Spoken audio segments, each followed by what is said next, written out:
안녕하세요. 오늘도 시청해주셔서 감사드리고요. 바로 사연 읽어보겠습니다. 안녕하세요. 저는 40 초반의 요식업 사업을 운영하는 대표입니다. 저는 일찍이 아버지가 돌아가시면서 엄마와 두 동생들과 살았어요. 딸만 셋이라 억척스럽게 자란 세 자매라고 주위에선 말하곤 합니다. 그런 세 자매를 키우면서 엄마는 혹시나 혼사끼리 막힐까 재혼도 하지 않으셨어요. 저와 동생들은 새 인생을 살으라 제발 말하지만요. 그런 엄마의 생각을 완전히 바꾸게 한 사건이 생긴 건 불과 3년 전이었습니다. 바로 제 이혼 때문이었죠. 같은 업계에서 만난 남자와 결혼했던 저는 2년이 채 안 돼서 이혼을 했어요. 그때 만난 남편은 제 인생의 최악의 남자였고 남편의 집안 또한 미친 집안이었죠. 하지만 이에는 이, 눈에는 눈이라고 하죠. 다부진 엄마 밑에 두 자매들과 커오면서 절대 당하고는 못 사는 성격이었던지라 미친 시댁에 미친 년처럼 대응하고 복수를 했더니 현재는 그들이 제 근처에도 오려 하지 않습니다. 그럼 지금부터 제가 겪었던 사연을 들려드릴게요. 제가 5살이 되던 해에 아버지가 돌아가시면서 엄마는 혼자 힘으로 저와 두 동생을 키우셨어요. 손맛이 좋으셔서 반찬 가게를 차리셨고 갈비탕과 김장김치를 만들어 팔다 포장한 상품이 홈쇼핑까지 진입을 하게 되었죠. 그 후로 저도 엄마에게 요리를 배웠고 커가면서 요식업을 시작해 여러 가게를 내고 큰 돈을 벌었습니다. 엄마와 제 명의로 된 집이 6채 정도 됐고 제가 운영하는 회사엔 여러 점포들이 줄줄이 계약되어 있었죠. 밑으로 있는 두 동생은 변호사와 간호사가 되어 각자의 위치에서 열심히 사는 성인으로 컸고 내 여자가 모이면 수다가 끊이질 않았죠. 그러다 제 나이 37에 남자를 만났습니다. 상대는 제 회사 매장들로 식재료를 납품하는 업체 담당자였어요. 여러 번 미팅을 하며 가까운 사이로 발전하게 됐고 1년의 연애 끝에 식을 올리게 됐죠. 엄마는 제 결혼을 매우 기뻐하셨어요. 적어도 결혼 생활 3개월까지는 말이죠. 결혼을 하고 난 뒤 저와 남편은 규칙을 정했습니다. 서로 양가에 비슷하게 반반만 용돈을 드리고 같은 시기에 공평하게 찾아뵙고 인사를 드리자고요. 서로 서운해하게 만들지 말되 각자 더 원하는 효도는 알아서 하자고 했습니다. 남편도 흔쾌히 동의하더군요. 그러나 그 동의는 오래가지 않았습니다. 어느 날 시댁으로 가서 같이 식사를 하는데 신우가 그러더군요. 이번에 회사 퇴직하고 나면 가게를 하나 차릴까 하다가 엄마가 언니한테 조언을 얻으라고 하더라고요. 그쪽으론 언니가 이미 잘 아니까. 그래서 말인데 언니가 직접 운영하는 술집 있잖아요.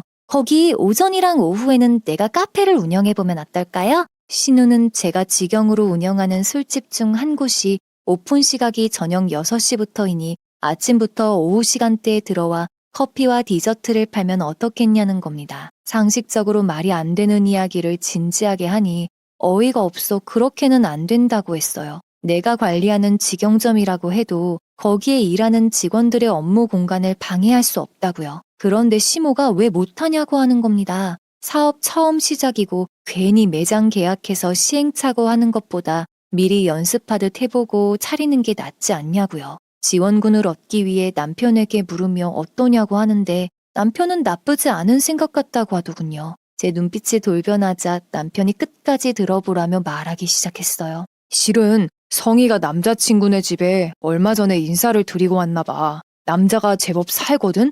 곧 양가 상견례도 하는데 결혼 비용이 이만저만이 아니어서 카페 차리려고 모아둔 돈을 다 쓰게 생겼더라고. 그래서 당분간만 그렇게 해보자는 거지. 남편도 저를 보며 그렇게 하라는 눈빛을 보내기에 절대 그렇게 할 수 없다고 했어요. 당장에 계약을 못하겠으면 트럭을 사서 장사를 하던가 매장을 특정 시간 동안 빌려주는 건 주방이랑 요리를 하는 것도 빌려줘야 한다는 건데 나름 업무 영역이 정해진 직원들에게 피해를 줄 수 없다고 했죠. 그런데 피해라고 하니 그 말에 신우가 발작을 하는 겁니다. 자신이 그 시간 동안 하는 게 왜 피해인지 모르겠다고요. 공짜로 하겠다는 거 아니고 장사에서 수익 들어오면 장소 제공 비용은 주겠다고 하길래 순서가 잘못됐다고 했습니다. 실제로 직원들과 이야기를 해봐야 알지만 만약에 그렇게 한다고 해도 대여 비용을 선지급하는 게 맞다고요. 제 말에 표정이 구겨지더군요. 됐어요.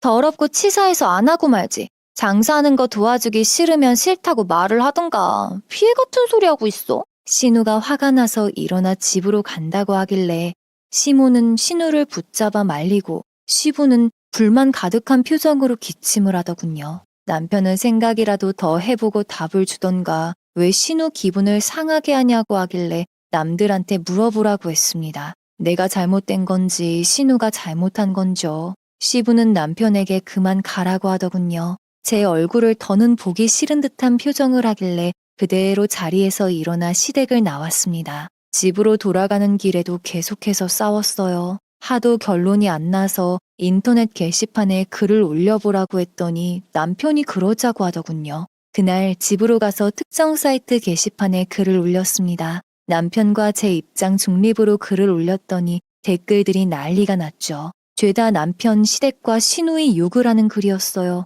염치가 없다는 말부터 상식적으로 말이 되는 부탁이냐며 기본기가 안 되어 있다는 말들에 남편은 결국 글을 지워버리더군요. 사과라고 했더니 자기가 시댁에서 아무렇지 않게 이야기해서 어느 정도는 가능한 부분이라고 생각했다며 미안하다고 하더군요. 그날의 싸움이 결혼 후 3개월 만에 한 첫 싸움이었습니다. 바로 아래 동생에게 전화해 이야기해 주었더니 형부 그렇게 안 봤는데 어이없다며 혀를 차더군요. 시댁은 어쩔 수 없는 시댁이니 그런 경우가 있어도 참지 말고 단디하라고 해서 그럴 거라고 했습니다. 그러나 얼마 지나지 않아 신우는 시댁의 지원을 받아 가게를 계약하고 카페를 차렸더군요. 개업한 날 거대 화환을 보냈더니 뒤늦게 연락이 와서 지난 일은 미안했다고 자신의 생각이 짧았다고 하더군요. 그날 이후 한 달에 한 번 정도 신우의 카페로 가서 커피를 마셨고 그때마다 신우의 친구와도 인사를 나눴어요.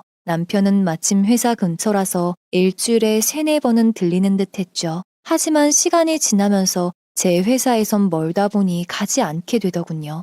그런데 4개월 정도가 흘러서 또 사건이 일어났어요. 두 번째 사건은 군대에 들어갔던 시동생이 전역하면서 벌어졌습니다. 저녁 축하 자리가 마련되었고 시댁 근처에 있는 가까운 한식집에서 식사를 했어요. 시부모님은 그동안 고생했다고 하고 시동생은 앞으로 할 일에 대해 이야기했어요. 서울에 자취방을 하나 구해서 자기가 하고 싶은 음악을 하겠다는 겁니다. 그런데 갑자기 작업실을 구할 동안 저희 집에 머물겠다는 거예요. 이게 대체 무슨 소리인가 싶었습니다. 마치 남편과는 다 이야기가 된 것처럼 말하길래 남편을 바라보았어요. 그랬더니 남편은 설명하더군요. 성인은 결혼 전이고 혼자 자취 중이라 10평도 안 되는 방에서 같이 살기 힘들고 부모님 집은 전부 외곽이라 멀잖아. 작업실 구하기 전까지만 우리 집에서 지내라고 했어. 제 허락도 받지 않고 허락했다는 말에 표정을 굳혔습니다. 시동생은 고맙다고 하는데 시부모님도 잘 됐다고 하며 웃는 겁니다. 분위기를 망치긴 뭐해서 얼마나 머물 거냐고 물었어요. 작업실을 구하고도 자취방까지 구하려면 시간이 걸릴 테니 3개월 정도는 있어야 할 것 같다고 하는데 그 순간 열이 뻗쳐 참지 않기로 했어요.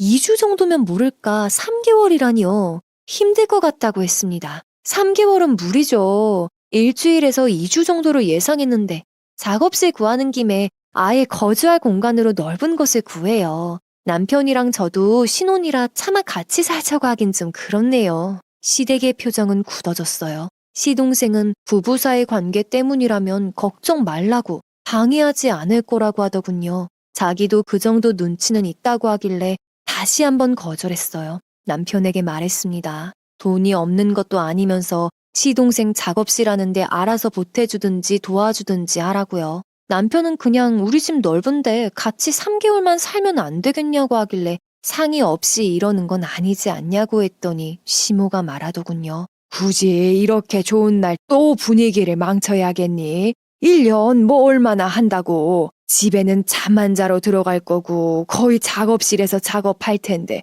뭐가 그렇게 마음에 안 들어서 안 이곱게 받아들이냐? 시모의 말에 남편에게 시동생이 들어와서 같이 산다는 이야기를 전혀 들은 바가 없다고 했어요. 같이 사는 부부 집인데 그 정도 상의는 당연한 거 아니냐고요. 그런데 남편이 당연히 동의할 줄 알고 말하는 걸 입어버렸다는 겁니다. 시부도 월세 줄 테니 데리고 잠깐 살라고 하는데 말이 안 통하는 것 같아 죄송하지만 더는 같이 식사 못하겠다고 하고 자리를 나왔어요. 시모는 어디서 배워먹은 버르장머리냐고 소리쳤고 남편은 이렇게 가면 자기가 뭐가 되냐고 화를 내더군요. 식당을 나와서 차에 타려는데 저를 붙잡고 들어가 사과를 하라는 겁니다. 그래서 따졌어요. 너랑 내 돈으로 반반 합쳐서 얻은 집인데 네 집처럼 누가 들어오고 말고의 문제를 혼자 결정하지 말라고요. 그러나 미안하다고 하면서도 동생이 들어와 살 거라며 이해 좀 해달라는 겁니다. 어디 마음대로 해보라고 했습니다.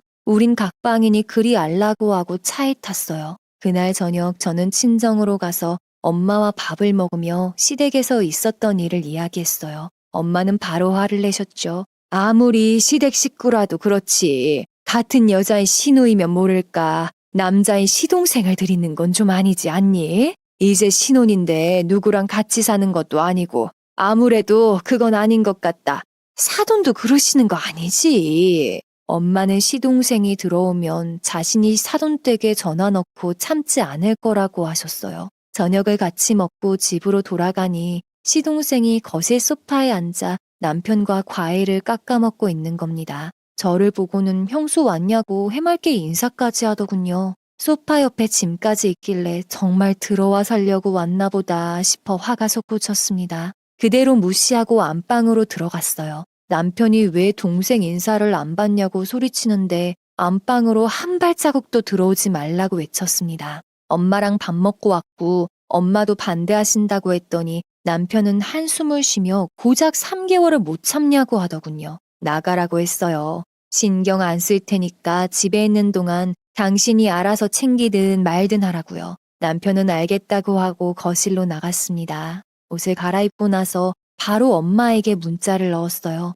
시동생 같이 살겠다고 들어왔다고 하니 바로 시댁으로 전화 넣은 듯 했습니다. 그러나 10분 뒤에 시모에게 연락이 왔어요. 넌 그걸 바로 그렇게 네 친정에 일러 바치냐? 누가 들으면 그 집 너 혼자 계약한 줄 알겠다. 너 혼자 구한 집도 아니고 우리 아들이랑 같이 계약한 집인데 유세 부리지 마라. 그러는 거 아니야. 시모는 자기 할 말만 하고 끊어버렸습니다. 뭐라 말을 하려고 해도 말이 통하질 않더군요. 게다가 엄마는 통화를 했는데 되려 욕을 들었다고 했어요. 아니, 글쎄 시누이면 모를까. 시동생을 들이는 건 영 아니라고. 아무리 형제라고 해도 불편할 거라고 했더니 자기 아들을 뭐로 보는 거냐고 소리를 고래고래 찌르는 거 아니냐. 뭔 말만 했다 하면 그런 식으로 매도하지 말라는데 내가 뭘 매도했다고 참 말이 안 통하더라. 엄마는 남편이랑 상의해서 시동생 안 내보내면 그냥 친정으로 오라고 했어요. 아니면 자기가 가했겠다고요. 하도 걱정을 하시길래 차라리 동생을 부르겠다고 했습니다. 그리고 그날 저녁 남편이 안방으로 들어오려 하길래 시동생 앞에서 대판 싸우는 꼴 보이기 싫으면 나가라고 했더니 그제야 깨갱하며 나가더군요. 그리고 다음날 아침에 대놓고 반바지에 나시만 입고 주방으로 나갔어요. 아침 식사 차리는데 거실 소파에서 자다 일어난 시동생이 제 차림을 보고 놀라더군요. 뒤늦게 나온 남편도 제 차림을 보고 저를 끌어다 급하게 안방으로 데려가는 겁니다. 동생 있는데 그 차림이 뭐냐고요. 당장 반팔이랑 긴 바지로 갈아입으라고 하길래 내 집에서 내가 이 정도 옷도 못 입냐고 했더니 그제야 한숨을 쉬며 저를 설득하더군요. 일주일만 있게 하겠다고요. 저 퇴근해서 집에 돌아올 때까지 시동생에게 말해놓고 해결하라고 했어요. 오후쯤 돼서 남편에게 연락해 해결했냐고 했더니 슬슬 말하겠다고 하더군요. 일주일만 기다려달라는 말에 결국 전화를 끊고 제 동생에게 연락해 상황을 말했습니다. 똑같이 해주면 형부도 시동생도 난감함을 알 거라고 하더군요. 그날 퇴근하면서 동생을 태우고 집으로 들어갔습니다. 시동생은 남편과 밥을 먹고 있었어요. 제 동생을 데리고 갔더니 놀라서 눈이 커지더군요. 남편도 놀라서 처제 데려오는 줄 몰랐다고 하길래 나도 당신이 나에게 말도 없이 데려와서 내 동생 데려와도 되는 줄 알았다고 했습니다. 그제야 시동생도 남편도 표정이 일그러지더군요. 제 동생은 웃으며 포장해온 술안주거리들을 거실에 풀어놓고 남편에게 주말 동안 자고 갈 거라 했습니다. 간만에 언니랑 회포 좀 풀겠다고 하니 남편은 차마 그러지 말라고 못하고 충분히 놀다가 가라고 하더군요. 주말 동안 동생이랑 자고 일어나서도 수다를 떨고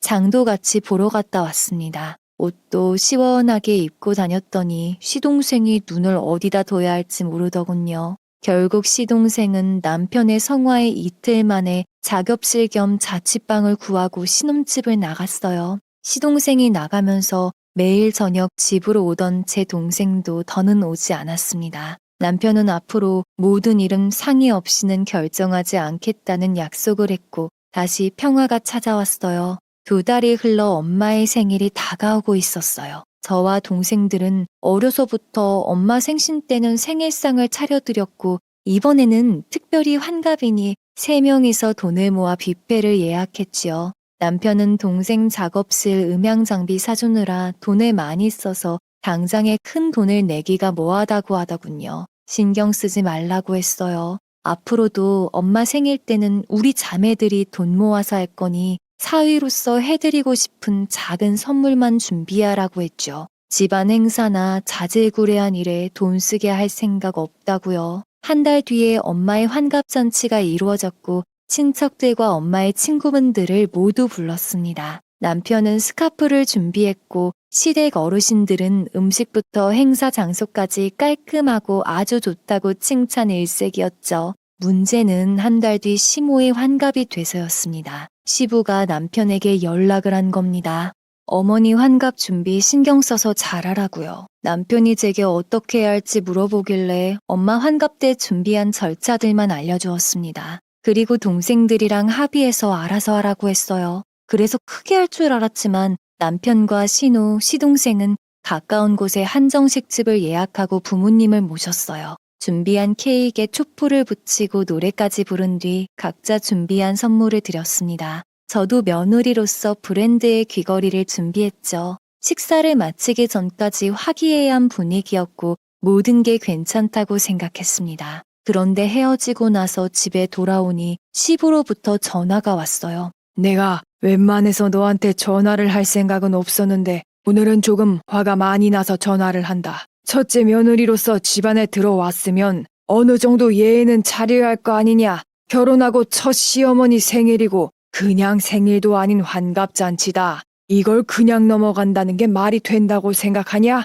시부는 시모가 매우 서운해한다고 열변을 토했습니다. 친정은 그렇게 화려하게 해줬으면서 초대까지 해서 그 모습을 다 보게 해놓고 정작 시어머니 환갑은 이런 식으로 넘어가 버리면 어떡하냐고요. 게다가 첫 생일에 며느리가 생일상 차리는 건 기본이 아니냐고 하는데 화가 나서 남편이랑 상의 후에 연락드리겠다고 했어요. 전화를 끊고 바로 남편에게 말했습니다. 핸드폰으로 자주 업무를 하기 때문에 웬만한 통화는 자동 녹음이라 그대로 들려주었어요. 남편의 얼굴 표정이 굳어지더군요. 동생들이랑 알아서 상의해서 다시 준비를 하던지 어머니 기분 풀어드리라고 했어요. 남편은 시동생들과 대화를 하더니 시부에게 전화해서 말하더군요. 간소하게 보일지 몰라도 다 있는 능력 안에서 최선을 다한 거라고요. 더 제대로 해드리지 못해 죄송하다고 하니 시부가 뭐라 소리를 지르는 게 옆에서 들렸습니다. 돈 있는 여자랑 결혼했으면 떵떵거리고 살 것이지 왜 눈치를 보냐? 원래 시어머니 잔치는 며느리가 하는 게 기본이야. 왜 자꾸 네가 하려고 하냐고? 남편은 저희 엄마 환갑 또한 자신은 일절 보태지 않았다고 했어요. 저랑 다 합의된 부분이라고 하니 시부는 며느리가 잘못 들어왔다며 남편 보고는 못난 놈이라고 전화를 끊어버리더군요. 그날 이후 남편은 꿍한 상태로 제게 말을 걸지 않았습니다. 밥도 집에서 먹지 않고 야근이라며 늦게 들어오더군요. 결국 대화로 풀기 위해서 남편의 사무실로 찾아갔는데 남편이 이미 퇴근을 했다는 겁니다. 게다가 야근은 평소에 한 적이 없다는 말에 순간 열이 받아서 그동안 일부러 늦게 들어왔다는 걸 알고 이걸 어떻게 풀어야 하나 고민했습니다. 그런데 직원 중 한 명이 말하더군요. 가끔 회사 근처 카페에서 자주 커피랑 디저트 먹으러 간다고요. 신혼의 카페로 갔다는 걸 알아차리고 회사 건물을 나와 차를 끌고 카페 근처로 이동했습니다. 카페 주차장에 남편의 차가 보이더군요. 차를 세우고 내려서 카페 정문으로 걸어가는데 유리창 너머 카운터에 서 있는 여자가 보였어요. 그런데 테이블에 앉아있던 남편이 카운터 쪽으로 걸어가더군요. 들어가서 인사를 하려는데 주문한 음료를 받는 순간 여직원의 손을 잡는 겁니다. 너무 놀라 그대로 멈춰섰어요. 여직원이 웃자 남편이 여직원의 볼을 손가락을 툭 치며 커피를 가지고 돌아가는데 순간 저게 무슨 그림인가 싶었습니다. 안으로 들어가지 않고 뒷걸음질을 쳤습니다. 바깥에서 지켜보니 분위기가 심상치 않더군요. 결국 차로 돌아갔습니다. 카페 전면이 유리로 되어 있어 멀리서도 지켜보는 건 가능했어요. 차 운전석에 앉아 카페 안쪽을 지켜보는데 1시간이 지나서야 신우가 나타나 카페로 들어가더군요. 신우가 들어가자마자 여직원은 앞치마를 벗었고 신우와 교대를 하는 듯 했습니다. 그런데 그 여자가 남편이 같이 나오는 겁니다. 심지어 두 사람이 신우에게 손을 들어 인사를 하기까지 하는 모습에 제가 오해하는 듯 했습니다. 신우의 친구가 아니거나 사촌이거나 만나도 상관없는 관계인가 싶었어요. 그러나 곧바로 여자의 허리를 감싸는 남편의 오해가 아니란 것을 알아차렸습니다. 누가 봐도 그들은 연인의 모습이었어요. 카페로 자주 온다는 말은 들었는데 설마 여직원이랑 외도라니 분노한 마음을 애써 다잡으려 노력했습니다. 주차장에서 차를 끌고 나와 그들의 뒤를 천천히 따랐어요. 근처 식당으로 들어가더군요. 결국 차를 세워두고 남편에게 전화를 했어요. 또 야근 중이냐고요. 남편은 그렇다고 하길래 지금 회사 들렀다가 집 간다고 했습니다. 그동안 야근 없었다는 거 알고 있다고 했더니 당황하더군요. 집에 와서 설명하라고 했습니다. 전화를 끊자마자 남편은 식당을 빠져나왔어요.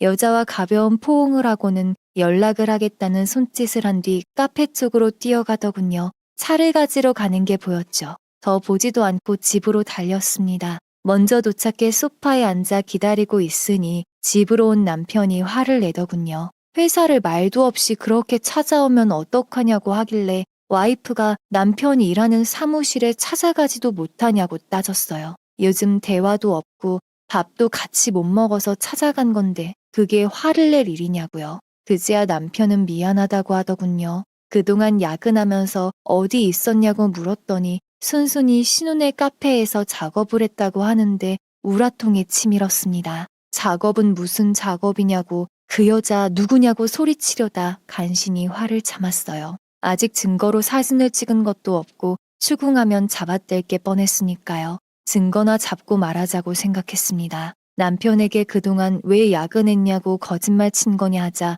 남편은 야근한 거 맞다고 하더군요. 회사에서 잔업하는 상사로 남기 싫어서 카페 가서 잔업했어. 내 나름의 야근이었어. 집에 와서 했어도 됐잖아. 편하게 집에 와서 하면 될 걸 왜 거기서 해? 나랑 밥도 안 먹고? 뒤늦게 남편은 어머니 환갑잔치 일로 기분이 나빴다고 했어요. 그렇다고 서로 결혼할 때 합의한 게 있고 자기도 장모님께 크게 해드린 것이 없어서 따지기는 뭐 했다고요. 아버지가 자기 보고 못난 놈이라고 하는데 정말 못난 놈인 것 같아 저와 대화를 하고 싶지 않았다는 겁니다. 앞으론 그렇게 화가 나는 일이 있으면 대화로 풀라고 했고 남편은 알겠다고 웃어 보이더군요. 그 웃음이 소름 끼쳐서 이를 악물었습니다. 방금까지 다른 여자랑 히히덕거리다 온 주제에 아무렇지 않은 척을 하다니 용서가 되지 않았죠. 무조건 이혼이라고 생각했습니다. 어떻게든 증거를 잡아서 처참히 짓밟아주고 이혼을 하자고 마음먹었어요.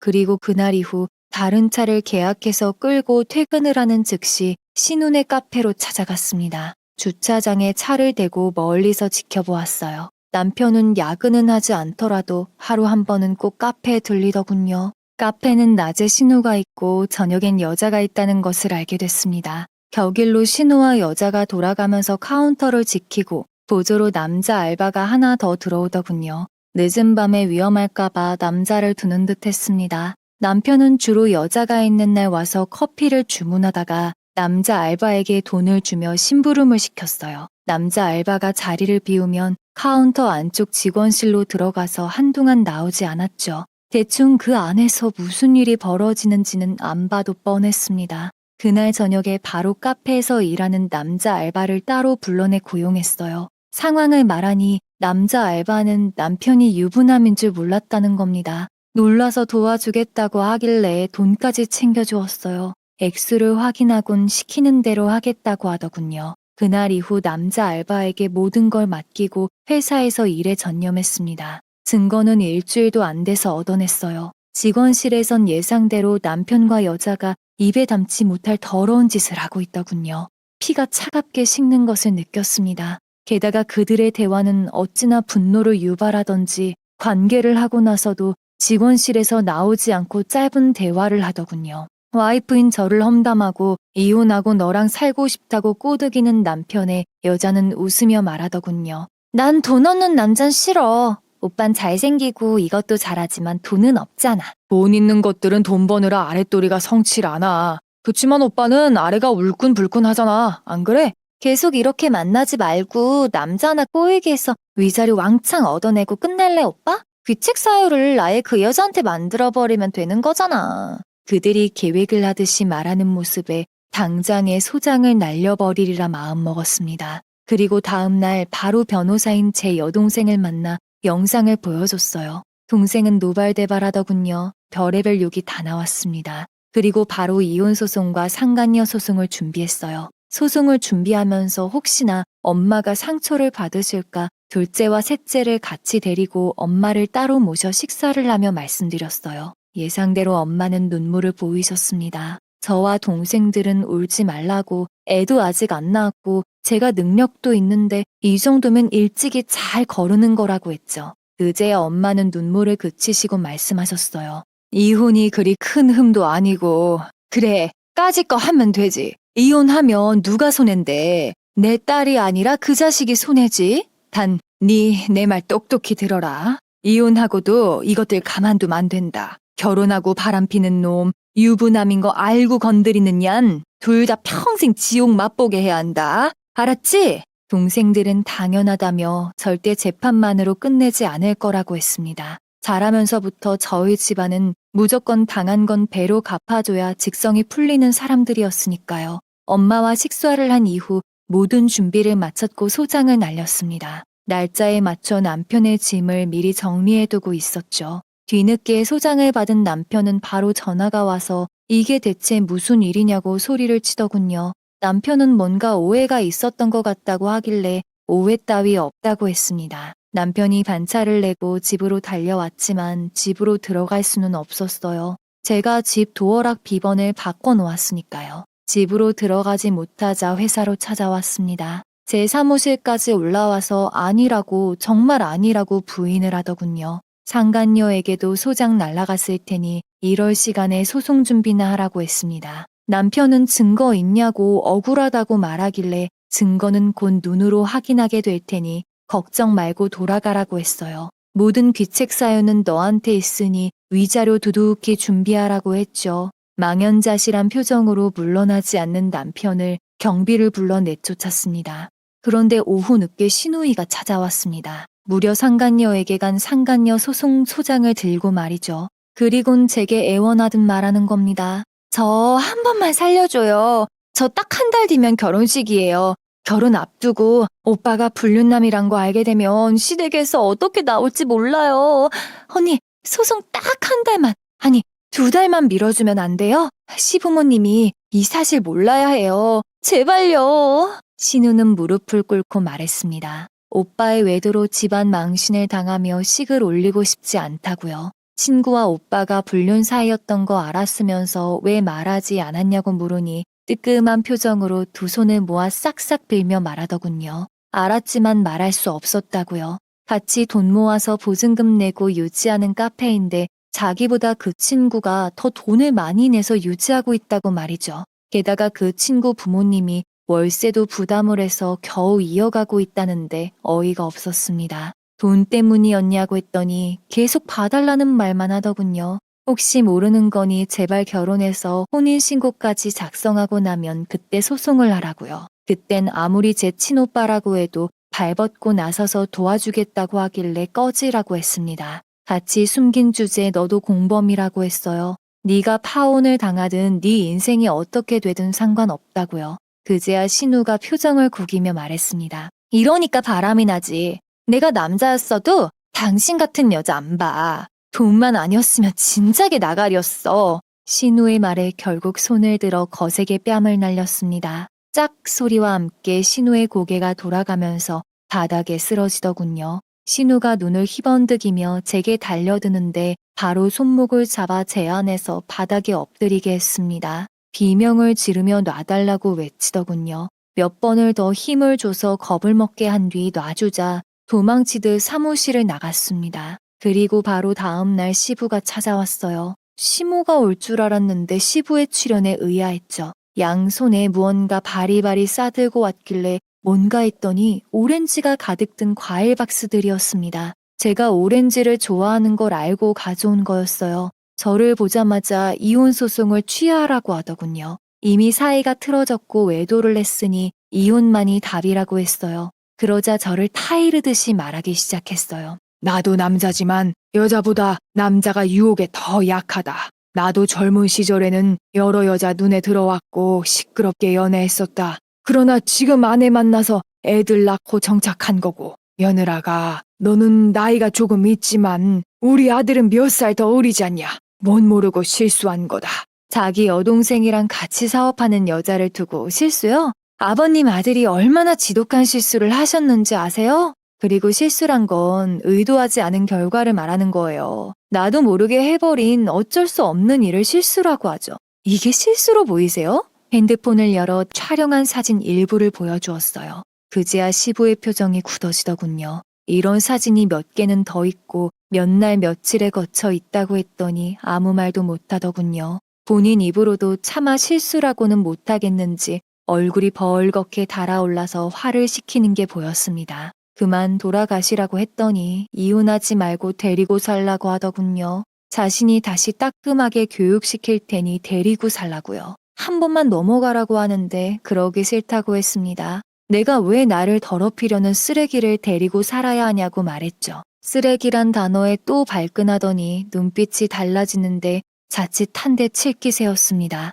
바로 경비를 불렀고 뛰어들어온 경비들 앞에서 제 몸에 손대면 바로 고소할 거라 했습니다. 사무실 카메라도 돌아가고 있다고 했더니 그제야 오렌지 박스를 들고 돌아가더군요. 시부가 돌아가고 기일이 돼서 재판이 이루어졌습니다. 재판장에는 엄마는 물론 제 동생들까지 참석해서 지켜보았어요. 그리고 재판이 시작되자마자 제 변호사가 제출한 증거대로 남편은 처참히 무너졌습니다. 명백한 외도의 증거들이 쏟아졌고 그들의 대화를 통해 상간녀 또한 빠져나갈 구멍이 없었죠. 그런 상황에서 상대 측이 말했습니다. 엄연히 영상은 불법 촬영물이라고요. 당사자가 들어가지 않았으며 몰래 찍은 촬영은 불법이라고 말이죠. 남편이 신혼의 카페의 여직원과 바람을 피는 것 같은데 확실치 않아 직원에게 물어보기 위해 찾아갔었다고 했어요. 그때 직원이 남편이 유부남인 줄 모르고 상간녀와는 연인 사이인 줄 알았다고 해서 알게 됐다고 했지요.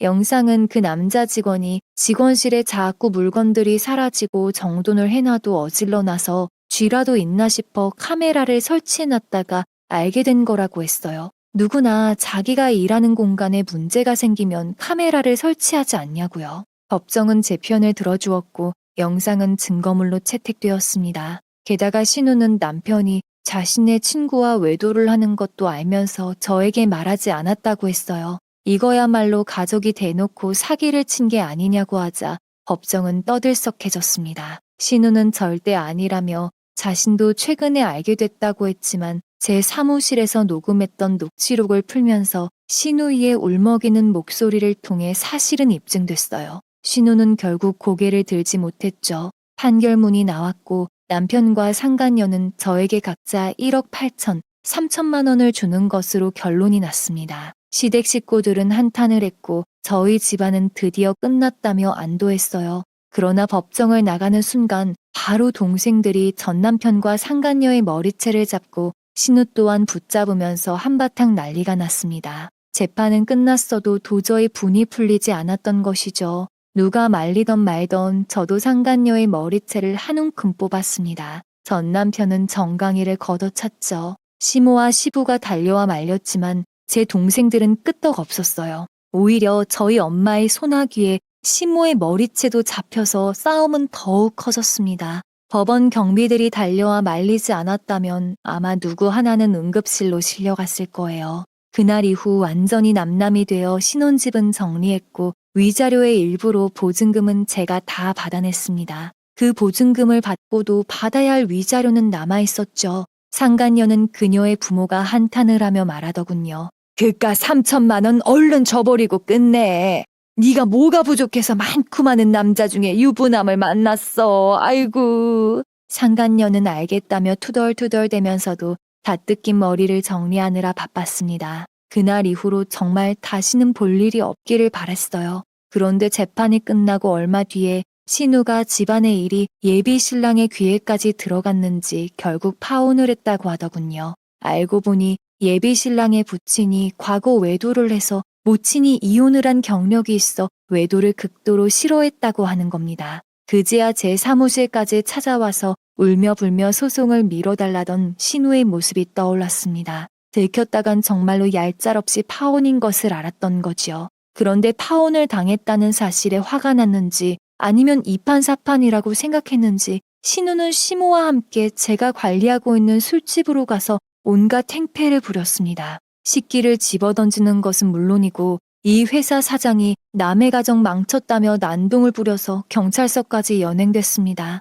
경찰서에 가서 얼굴을 마주했고 합의해달라는 신우와 시모에 합의는 없으니 알아서 하라고 하고 나왔습니다. 시모가 소리를 지르며 합의를 요청했지만 무시했죠. 알아서 잘 나오라고 했습니다. 그 정도 생각도 안 하고 그딴 행패를 부렸냐고 말이죠. 그리고 사무실로 돌아와서 바로 인터넷 카페에 글을 올렸습니다. 땡땡거리에 위치한 땡땡 회사의 담당자인 남자와 그 일대 카페에서 일하는 여사장 중 한 명이 불륜 사이라고요. 게다가 그 불륜남은 카페 다른 한 명의 여주인과 남매지간이라고요. 가족들이 외도 사실을 알면서도 와이프를 농락하고 말하지 않았다고 말이죠. 덧붙여 시부모들이 운영하는 화원도 어디에 위치한 곳인지 적어놨습니다. 함축적인 단어들로 힌트만 주었지만 잘만 조합하면 누구나 그곳이 어디인지는 바로 알 수 있을 정도였죠. 하루 만에 댓글창은 난리가 났습니다. 수십 개의 욕들이 올라오더군요.